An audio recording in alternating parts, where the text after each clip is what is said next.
দিনের মধ্যে পদার্পণ করার মতো তৌফিক দান করেছেন, যে দিনটা হলো রজব মাসের শেষ দিন। বলেন না সুবহানাল্লাহ।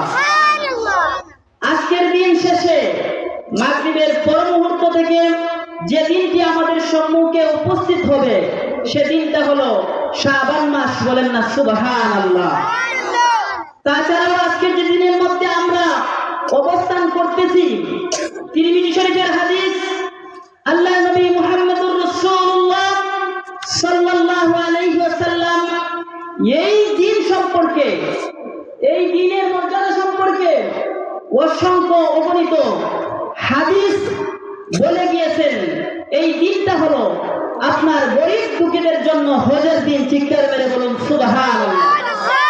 আল্লাহ নবী রাহমাতাল লিল আলামিন হুজুর আকরাম সাল্লাল্লাহু আলাইহি ওয়াসাল্লাম ইরশাদ করেন, এই দিনের মধ্যে যদি কোনো মানুষ পবিত্রতা অর্জন করে, গোসল দিয়ে খুজুর সাথে আপনার খুশবু ব্যবহার করে পবিত্রতা অর্জন করে, মসজিদের মধ্যে অবস্থান করে আর মনোযোগ দিয়ে খুতবা পাঠ করে, ইমাম সাহেব খুতবা পাঠ করে আর ওই ব্যক্তি খুতবা শ্রবণ করে, আল্লাহ নবী মুহাম্মদুর রাসূলুল্লাহ সাল্লাল্লাহু আলাইহি ওয়াসাল্লাম বলেন, ওই ব্যক্তির প্রতি কদমে 1 বছর নফল নামাজ, এমনকি 1 বছর নফল রোজার সওয়াব ওই ব্যক্তির আমলনামার মধ্যে লিখে দিবেন। বলেন না সুবহানাল্লাহ।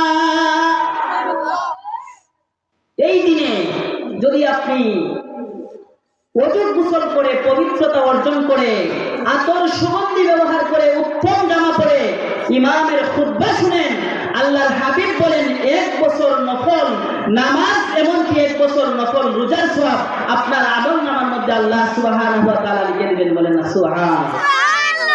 শুধু তাই নয়, কিতাবের নাম মুজহাতুল মাজালিস।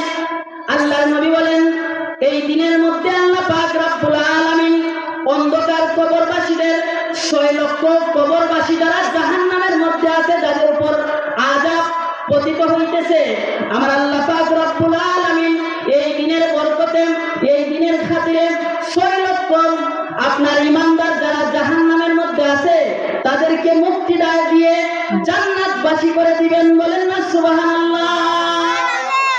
6 লক্ষ মুসলমান যারা দুনিয়ার জমিনে খাতা খুচরির জন্য জাহান্নামের আযাব ভোগ করতেছে, আমার হুজুর আকরাম সাল্লাল্লাহু আলাইহি ওয়াসাল্লাম বলেন, ওই 6 লক্ষ জাহান্নামীকে আল্লাহ পাক এই শুক্রবার দিনের খাতিরে জান্নাত দিয়ে দিবেন। বলেন না সুবহানাল্লাহ।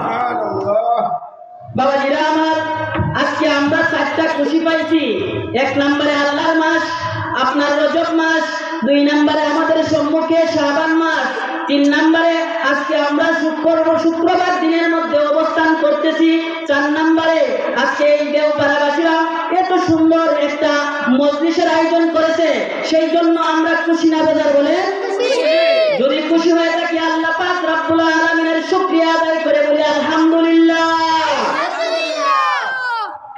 আমরা মুসলমান হিসাবে বড়ই ভাগ্যবান। কি বলেন? ভাগ্যবান আমরা, খুবই ভাগ্যবান মানুষ দুনিয়ার জমিনে